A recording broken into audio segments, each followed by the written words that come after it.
다 같이 찬양 드리며 5월 14일 토요일 말씀 묵상 시간을 시작하겠습니다. 찬송가 342장 너 시험을 당해 함께 찬송 드리겠습니다. 너 시험을 당해 죄 짓지 말고 너 용기를 다해 곧 물리쳐라. 너 시험을 이겨 새 힘을 얻고 주 예수를 믿어 늘 승리하라.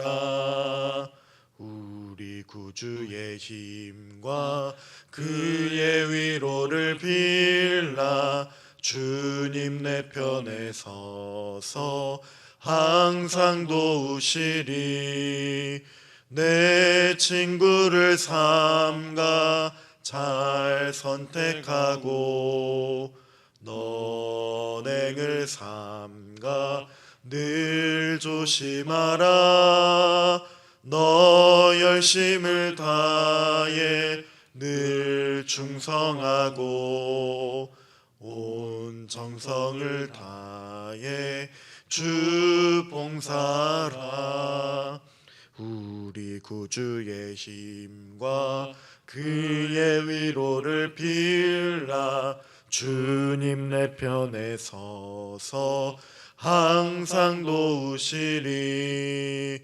잘 이기는 자는 상 받으리니 너 낙심치 말고 늘 전진하라. 내 구세주 예수 힘 주시리니 주 예수를 믿어 늘 승리하라.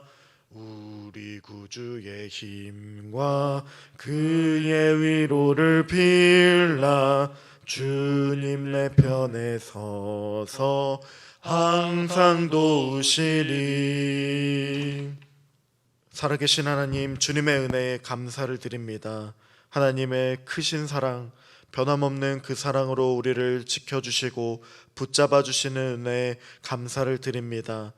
오늘 말씀을 통하여서 주님께서 허락해 주시는 그 놀라우신 은혜가 우리의 삶 가운데 풍성하게 넘칠 수 있도록 도와주시고, 또한 하나님의 은혜요 또한 하나님의 신실하신 계획하심을 통하여서 우리의 삶이 언제나 주님만을 바라보며 주의 영광만을 높여드리며 사는 우리의 삶이 되어질 수 있도록 하나님께서 붙들어 주시고 인도하여 주시옵소서. 주님께 감사를 드리며 찬양 드리며 존귀하신 예수님의 이름으로 기도드립니다. 아멘.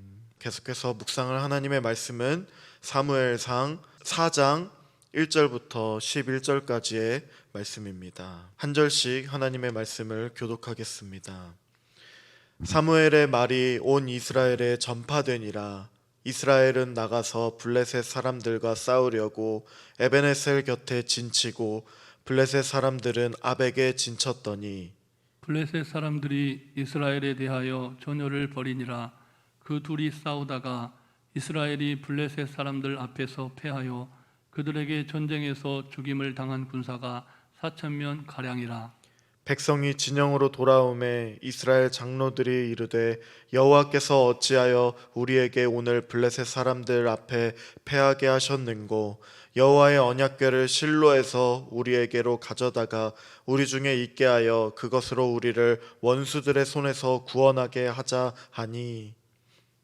이에 백성이 실로에 사람을 보내어 그룹 사이에 계신 만군의 여호와의 언약궤를 거기서 가져왔고 엘리의 두 아들 홈니와 비느하스는 하나님의 언약궤와 함께 거기에 있었더라. 여호와의 언약궤가 진영에 들어올 때에 온 이스라엘이 큰 소리로 외치매 땅이 울린지라. 블레셋 사람이 그 외치는 소리를 듣고 이르되 히브리 진영에서 큰 소리로 외침은 어찌 됨이냐 하다가 여호와의 궤가 진영에 들어온 줄을 깨달은지라.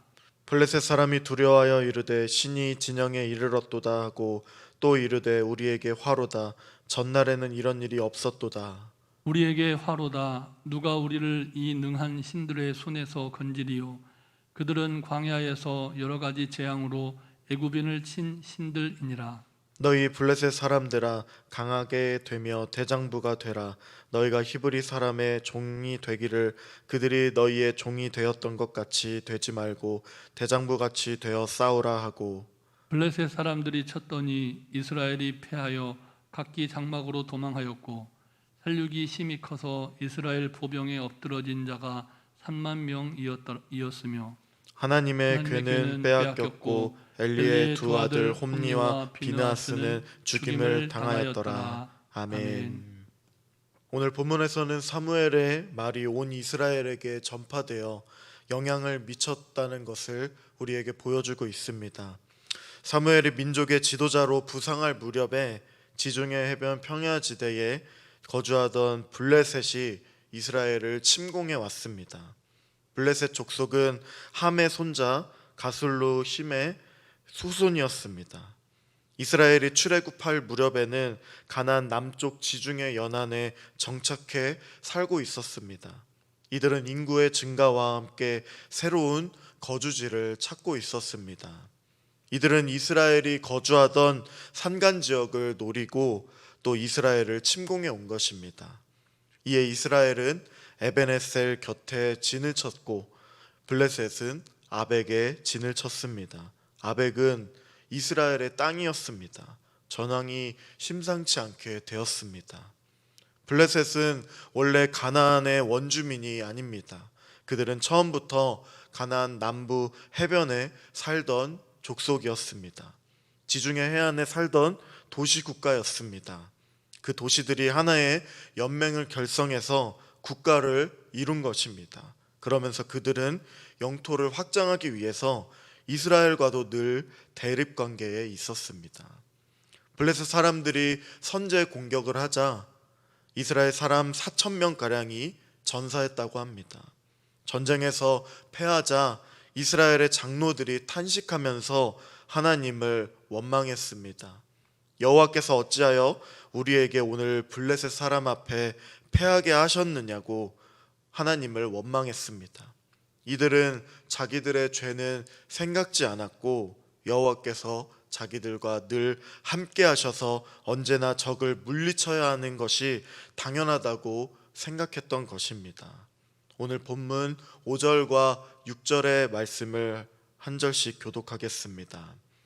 여호와의 언약궤가 진영에 들어올 때에 온 이스라엘이 큰 소리로 외치매 땅이 울린지라.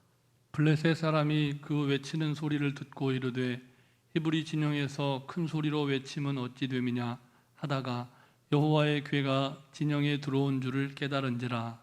아멘. 이스라엘 장로들이 내세운 방법은 하나님의 언약궤가 함께하여만 승리할 수 있다고 생각했습니다. 언약궤가 이스라엘의 진영에 당도하자 온 땅이 울릴 정도로 큰 환호성을 이스라엘 백성들은 외쳤습니다. 그들은 언약궤로 인해 사기가 충만해졌습니다. 블레셋 사람들은 그 소리를 듣고 히브리 진에서 큰 소리로 외침은 어찌 된 것이냐 하며 그 연유를 알아보고자 하였습니다. 그들은 여호와의 언약궤가 이스라엘 진영에 들어온 줄 알게 되었습니다. 이런 상황에 대해서 블레셋의 반응은 두 가지로 나타났습니다. 하나는 큰일 났다는 식의 두려움이었습니다. 7절과 8절도 함께 교독하겠습니다. 블레셋 사람이 두려워하여 이르되 신이 진영에 이르렀도다 하고 또 이르되 우리에게 화로다. 전날에는 이런 일이 없었도다. 우리에게 화로다. 누가 우리를 이 능한 신들의 손에서 건지리요. 그들은 광야에서 여러 가지 재앙으로 애굽인을 친 신들이니라. 아멘. 아멘. 그들은 애굽의 그 광야에서 여러 가지 재앙으로 애굽인을 치시고 또 이스라엘 백성을 인도하신 이스라엘의 신의 명성을 잘 듣고 있었습니다. 그래서 그들은 이스라엘의 신이 그 진에 이르렀다고 하면서 두려움에 사로잡혀 있던 것입니다. 누가 이 능한 신의 손에서 우리를 건지겠느냐라고 했습니다. 놀랍게도 블레셋 사람들이 출애굽의 놀라운 역사를 잘 알고 있었습니다. 애굽의 각종 재앙을 내리시고 출애굽의 역사를 이루어 주신 여호와 하나님을 이스라엘의 신으로 인정하고 두려워했던 것입니다. 또 하나의 반응은 두려움과는 정반대의 반응입니다. 9절에 보면 그들은 어차피 지게 되기 전에 우리가 그들을 종으로 삼았던 것처럼 우리가 그들의 종이 될 것이니 죽기 살기로 싸우자고 하는 것입니다. 여기서 너희가 히브리 사람의 종이 된다는 것에 대한 말은 블레셋이 한때 히브리 사람들의 종이 되었던 것처럼 들립니다. 그러나 이것은 블레셋이 당할 미래의 일을 가정한 표현입니다. 그러므로 이 말은 이번 싸움에서 지게 된다면 히브리 사람이 우리에게 종이 되었던 것처럼 우리가 그들의 종으로 전락할 것이다 라는 말인 것입니다. 그래서 그 말은 블레셋의 전투 의지를 불태우기 위해서 독려하는 말이었습니다. 그 결과가 어떠합니까? 10절과 11절의 말씀을 한 절씩 교독하겠습니다. 블레셋 사람들이 쳤더니 이스라엘이 패하여 각기 장막으로 도망하였고 살육이 심히 커서 이스라엘 보병에 엎드러진 자가 3만 명이었으며 하나님의 괴는 빼앗겼고 엘리의 두 아들 홈니와 비느하스는 죽임을 당하였더라. 아멘. 아멘. 블레셋이 전쟁에서 대승을 거두게 되었습니다.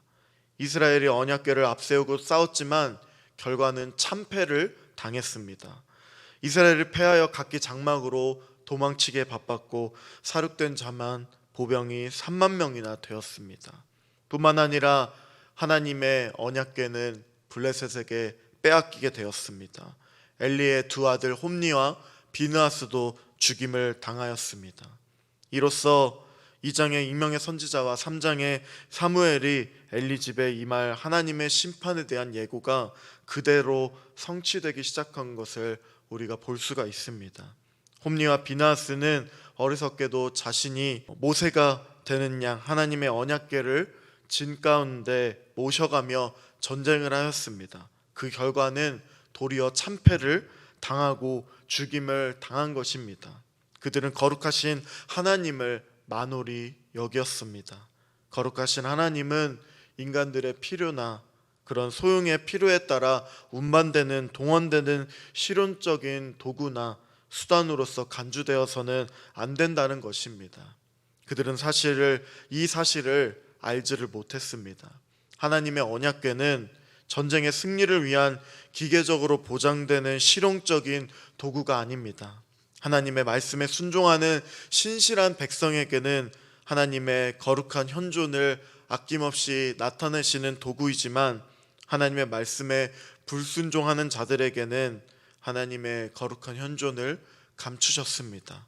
하나님의 언약궤 자체가 모세 때의 이방 족속을 물리치는 하나님의 공격의 무기처럼 보였을 것입니다. 그때는 하나님의 종 모세와 이스라엘 백성이 순종이 있었습니다. 이스라엘의 진은 늘 거룩하고 정결하게 유지되어야만 했습니다. 왜냐하면 하나님의 거룩한 현존이 늘 거기와 함께했기 때문입니다. 홈니와 비느하스는 불결한 장본인들이었습니다. 거룩하지 못했습니다. 이들은 제사장으로서 하나님을 바르게 예배하기보다 도리어 하나님의 존전에서 하나님께 바쳐진 제물을 자기 마음대로 가로챈 사람들이었습니다. 심지어 회막문에서 수종드는 여인들과 동침도 했습니다. 이들은 불량자였고 여호와를 알지 못했던 행악자들이었습니다. 거룩하신 하나님의 1차적인 공격의 대상은 블레셋이 아니라 홈니와 비느하스요 그들을 따르던 이스라엘의 진영이었던 것입니다. 여호와의 언약궤가 적들의 손에 넘어갔습니다. 고대의 전쟁은 신들의 도움으로 전쟁의 성패가 갈린다고 믿었습니다. 그러므로 언약궤가 그들의 손에 넘어간 것은 이스라엘의 신이 졌다는 것을 의미합니다.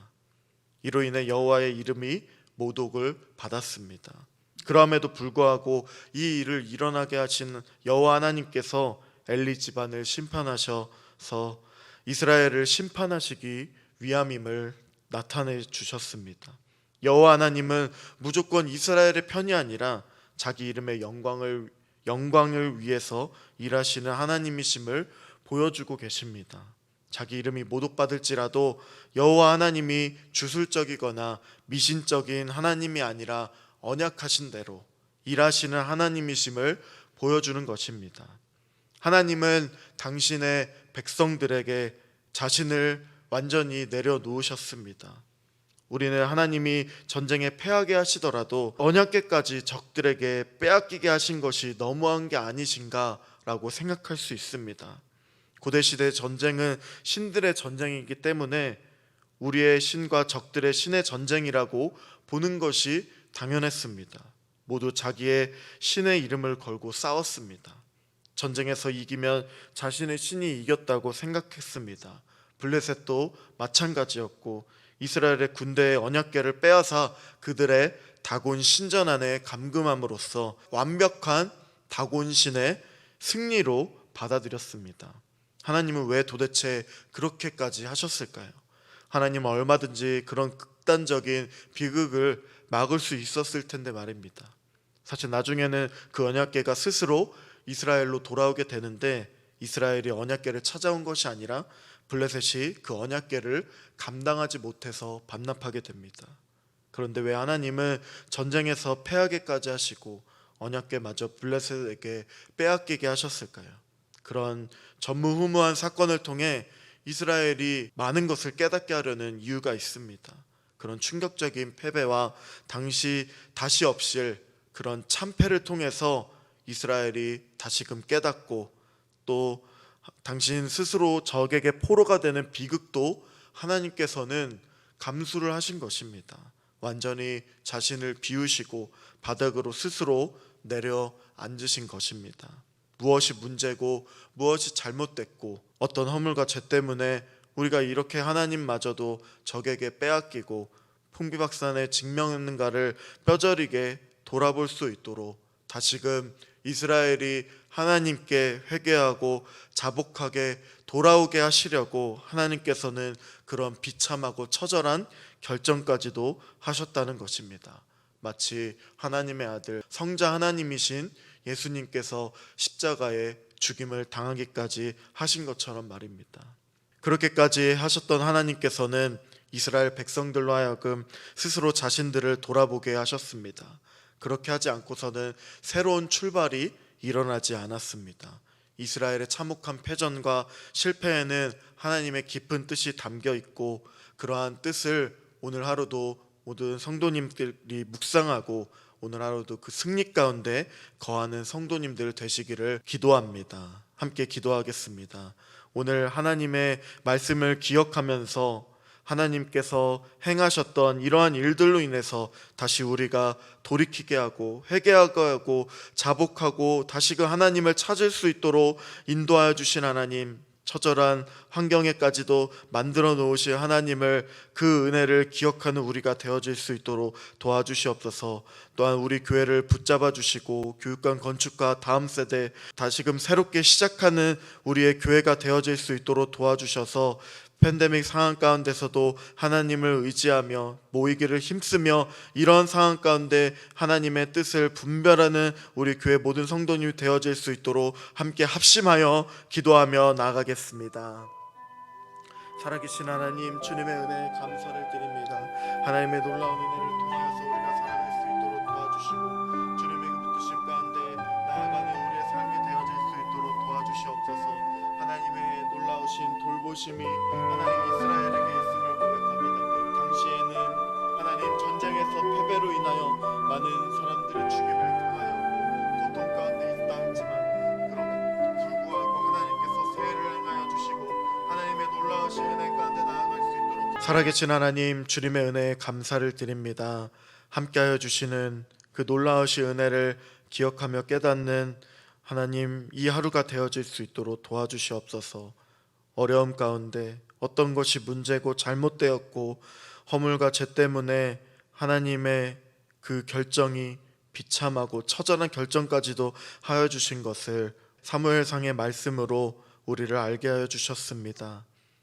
그럼에도 불구하고 우리가 주께로 돌이키기를 원하시는 하나님의 그 크고 비밀한 깊은 뜻을 알게 하여 주시고 그 하나님의 깊은 뜻을 깨달아 오늘 이 하루도 승리할 수 있도록 하나님 우리의 삶 가운데 다스려 주시고 주님의 영광이 드러나는 일들이 우리의 삶 가운데 넘쳐날 수 있도록 도와주시옵소서. 감사드리며 찬양드리며 예수님의 이름으로 기도드립니다.